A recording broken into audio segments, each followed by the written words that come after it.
नमस्कार, आप देख रहे हैं न्यूज चक्र। मैं अभिसार शर्मा। इस देश का किसान मांग कर रहा है कि मुझे इज्जत दो।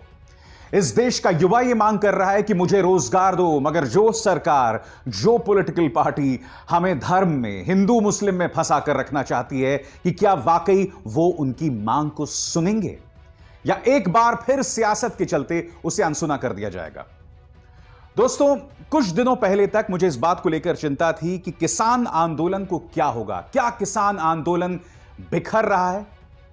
मगर देश का किसान, जिसे मीडिया ने लगातार टारगेट किया है, पूरे प्रचार तंत्र ने लगातार टारगेट किया है, वो बार बार यह प्रमाणित कर रहा है कि सरकार के दम के सामने वो किस तरह से अपनी सूझबूझ से, अपनी ईमानदारी से अपने आंदोलन को पुनर्जीवित कर रहा है। और उसके प्रमाण एक एक करके मैं आपके सामने देने वाला हूं। सबसे पहले दोस्तों, संजीव बालियान शामली पहुंचते हैं। दोस्तों, शामली पहुंचते हैं और वहां पर उनके मुर्दाबाद के नारे लगाए जाते हैं। इस वीडियो में देखिएगा, उनके खिलाफ नारे लगाए जा रहे हैं। संजीव बालियान बाहर निकलते कहते 10 लोगों के नारे लगाने से कोई मुर्दाबाद नहीं हो जाता।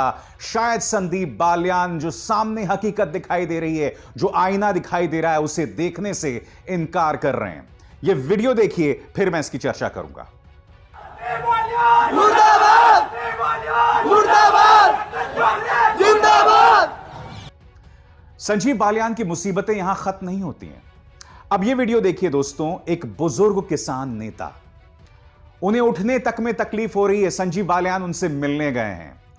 यह बुजुर्ग किसान नेता उनसे कह रहा है कि तुम यहां से चले जाओ, गुलाम मत बनो। और बेशक उसके शरीर में कोई ताकत नहीं है, मगर वो अपनी आवाज किस आत्मविश्वास से रख रहा है, यह आपको सुनना होगा। दोस्तों, मेरे ख्याल से इस किसान आंदोलन में हमें बहुत सी खूबसूरत तस्वीरें सामने उभर कर आई, और एक तस्वीर मैं आपको आगे भी बताऊंगा। आपको जुड़े रहना पड़ेगा मेरे साथ। मगर दोस्तों, इस बुजुर्ग किसान की बात सुनिए। बहुत ही खूबसूरत अंदाज में वो कह रहा है, गुलाम मत बनो।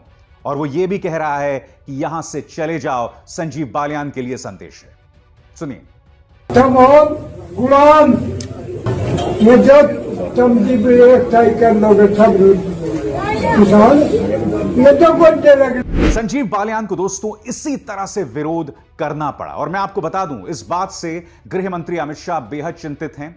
उन्होंने पश्चिमी उत्तर प्रदेश में जितने भी पार्टी के उनके सांसद हैं, सबको एक तरह से दौड़ा दिया है। कुछ दिनों पहले मैंने बागपत में देखा था कि वहां के जो सांसद हैं, सत्यपाल सिंह, वो पहुंच गए हैं, किसान नेताओं से बातचीत कर रहे हैं। संजीव बालियान को लगातार विरोध का सामना करना पड़ रहा है और किसान अलग अलग तरीकों से अपनी आवाज बुलंद कर रहा है। दोस्तों, ये वीडियो देखिए। इस वीडियो में आप देखिएगा, किसान खुद अपनी फसल को जो है वो बर्बाद कर रहा है। कहने को ये छोटा सा नजारा है दोस्तों, मगर ये अपने आप में बहुत ही प्रतीकात्मक है। और इस बात से चिंतित खुद राकेश टिकैत हैं। राकेश टिकैत ने इस तस्वीर पर, इस वीडियो पर क्या ट्वीट किया है आपकी स्क्रीन पर। किसान से अपील है कि ऐसा मत करें, यह करने के लिए नहीं कहा गया था। इसका अर्थ क्या हुआ दोस्तों, कि अपने अपने जरिए से किसान जो है वो अपनी आवाज बुलंद कर रहा है। यह सरकार बेशक अहंकार के चलते उस किसान को नजरअंदाज कर सकता है, मगर वो नहीं जानता, वो नहीं जानती कि वो किस तरह से खुद के लिए कब्र खोद रही है, गड्ढा खोद रही है। दोस्तों, किसान अपने अपने अंदाज में आंदोलन कर रहा है, अपने खूबसूरत अंदाज में अपना संदेश दे रहा है। आपको यह रैली देखनी पड़ेगी किसानों की। बताया जा रहा है कि 1.5 लाख से 2 लाख किसान यहां इकट्ठा हुए। मगर आप इस वीडियो को देखिए, जैसे जैसे ड्रोन के जरिए कैमरा जो है वो शिफ्ट होता है, आप देखिएगा भीड़ में अचानक एक सीमा खिंच जाती है, एक पंक्ति खिंच जाती है। एक तरफ पीला रंग, एक तरफ सफेद रंग। आप जानते हैं पीला और सफेद रंग क्या है? पीला रंग जो है वो महिलाओं का रंग है, यानी कि महिलाएं वहां मौजूद हैं, और जो सफेद रंग है वो पुरुषों का रंग है, यानी कि महिलाएं भी कपूरथला में पूरे दमखम के साथ इस आंदोलन में मौजूद हैं। और ये देखिए अपने आप में कितना खूबसूरत रंग दिखाई दे रहा है। मैंने इस कार्यक्रम में जो आपको तमाम मिसालें दी, ये तमाम प्रतीक हैं, ये रैलीज हैं। किसान जानता है कि उसे बदनाम करने का पूरा प्रयास किया गया है।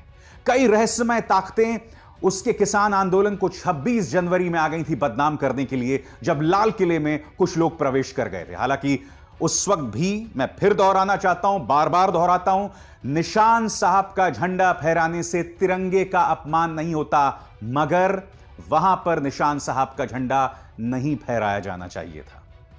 तो मैं जो आपको लगातार बता रहा हूं दोस्तों, किसान अपने तरीके से अपनी बात रख रहा है, मगर आगे क्या? अब किसान क्या करेगा? एक एक करके मैं आपको तमाम चीजें बताना चाहता हूं। 23 फरवरी को किसान मनाएगा पगड़ी संभाल दिवस। आप जानते होंगे पगड़ी संभाल जट्टा, यह आह्वान किसी और ने नहीं बल्कि भगत सिंह ने दिया था जब वो अंग्रेजों के खिलाफ संघर्ष कर रहे थे। पगड़ी संभाल जट्टा, और पगड़ी संभाल से जुड़ी हुई है किसान की इज्जत, उसकी अस्मिता, और कहीं ना कहीं किसान जो है वो अपने आंदोलन को अपनी अस्मिता से जोड़ रहा है 23 फरवरी को। उसके बाद 24 फरवरी को दमन विरोधी दिवस, और मैं आपको यह बतलाना चाहूंगा इस दिन किसान राष्ट्रपति कोविंद को एक विज्ञापन सौंपने वाले हैं। दमन विरोधी दिवस, क्योंकि किसान जानता है कि वो लगातार किस तरह से मुश्किलात का सामना कर रहा है। इसके बाद 26 फरवरी को युवा किसान दिवस। जी हां, युवा किसान दिवस मनाया जाएगा, क्योंकि आप जानते हैं कि सिंघू बॉर्डर पर, गाजीपुर बॉर्डर पर न सिर्फ बुजुर्ग किसान मौजूद हैं बल्कि युवा किसान भी बड़ी तादाद में मौजूद हैं, और कई लोगों की मौतें हुई हैं, जिनमें 20, 21, 23, 24 साल के कई किसान थे जो कड़कड़ाती ठंड में हाइपोथर्मिया की वजह से जिनकी मौत हो गई। 27 फरवरी को किसान और मजदूरों की बड़ी तादाद में दिल्ली की सीमाओं का रुख वो करने वाले हैं, यानी कि किसान और मजदूर दोनों हाथ मिला रहे हैं। आज मैं केंद्र सरकार से सवाल पूछना चाहता हूं कि आपके सामने जो हकीकत दिखाई दे रही है, क्या उसको लेकर आप आंख मूंदे बैठे रह सकते हैं? और मैं कुछ और कहना चाहता हूं दोस्तों, आपकी स्क्रीन पर एक खबर देखिए। एनडीटीवी की इस खबर के मुताबिक अब तक किसान आंदोलन में 248 किसानों की मौत हो चुकी है, सिंघू बॉर्डर पर या गाजीपुर बॉर्डर पर, यानी कि जहां जहां किसान आंदोलन कर रहा है। मैं नहीं भूला हूं, हरियाणा के कृषि मंत्री ने क्या कहा था कि ये 200 किसान तो वैसे भी मर जाते। कहने को वो कृषि मंत्री हैं, मगर उन्होंने किस तरह से किसानों की तौहीन की थी। आज जब देश के कृषि मंत्री नरेंद्र तोमर यह बयान देते हैं कि भीड़ इकट्ठी कर लेने से कानून नहीं हटाए जाते, तो मैं नरेंद्र तोमर जी से पूछना चाहता हूं, जो मेरे हिसाब से एक निहायत ही सभ्य इंसान है, जिस तरह से किसानों को बदनाम किया जाता है, क्या आप उससे मुंह मोड़ सकते हैं? जिस तरह से किसानों को भड़काया जाता है, जहां वो आंदोलन कर रहे थे, भारतीय जनता पार्टी का जो प्रचार तंत्र है, उनके समर्थक जो हैं, उनके जो कार्यकर्ता हैं, वहां पहुंच के उनको भड़का रहे थे, क्या आप उस बात से मुंह मोड़ सकते हैं? बातचीत में यह शख्स पीयूष गोयल भी शामिल है, और पीयूष गोयल ने बयान दिया था कि जब यह किसान नक्सलियों, अर्बन नक्सलियों की गिरफ्त से बाहर आ जाएगा, तब उसे किसान बिल के फायदे दिखने शुरू हो जाएंगे। जो आदमी बातचीत कर रहा है किसानों के साथ, वो उन्हें बदनाम कर रहा है। नरेंद्र जी, मैं आपसे सिर्फ इसलिए कह रहा हूं यह बात क्योंकि आप, मेरे हिसाब से, मुझे लगता है आप एक सभ्य इंसान, एक सिविलाइज्ड इंसान हैं।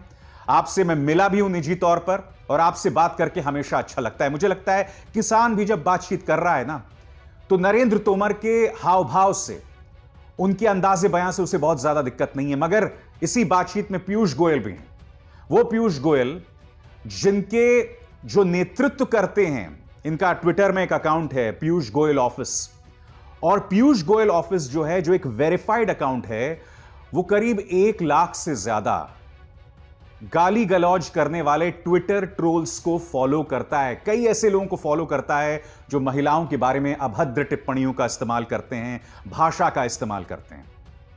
और यही पीयूष गोयल किसानों से जब बातचीत कर रहे थे तो उनके धमका रहे थे कि मैं सबकी हकीकत जानता हूं, सबकी पोल खोल सकता हूं। ऐसे बातचीत होती है क्या? तो मैं कहना चाहता हूं कि जब आप ये कहते हैं कि दबाव डालने से, विरोध करने से आप किसान कानून वापस नहीं ले सकते, तो आपके अपने तेवर क्या? क्या आप उससे मुंह मोड़ सकते हैं? क्या आप हकीकत से मुंह मोड़ सकते हैं? दोस्तों, मैं आपको बतलाना चाहता हूं कि आज किसानों के समर्थन में आरजेडी के नेता तेजस्वी यादव भी ट्रैक्टर में सवार होकर जो हैं वो विधानसभा पहुंचे। ये वीडियो देखिए और फिर मैं इसकी राजनीतिक अहमियत की बात करूंगा।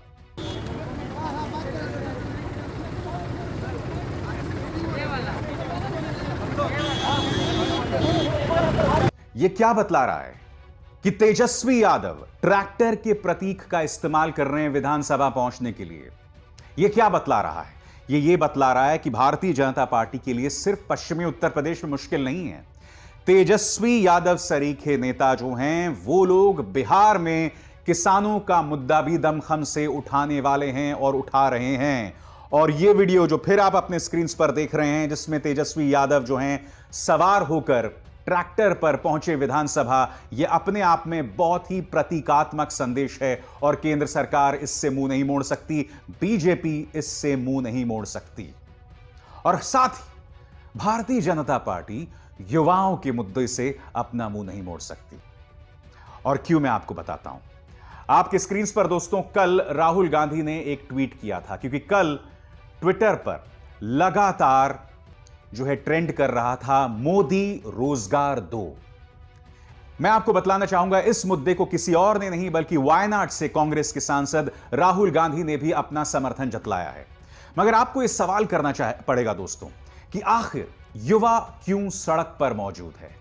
युवा सड़क पर इसलिए मौजूद है दोस्तों क्योंकि उसे रोजगार नहीं मिल रहा है, क्योंकि पिछले 50 सालों में रोजगार को लेकर सबसे बदतर हालात है। और कल अगर ट्विटर पर यह बात ट्रेंड कर रही थी कि युवा जो है वो प्रधानमंत्री नरेंद्र मोदी से रोजगार मांग रहा था, तो उसे समझने के लिए मैं आपको कुछ पढ़ के सुनाना चाहता हूं जो आपकी स्क्रीन पर है।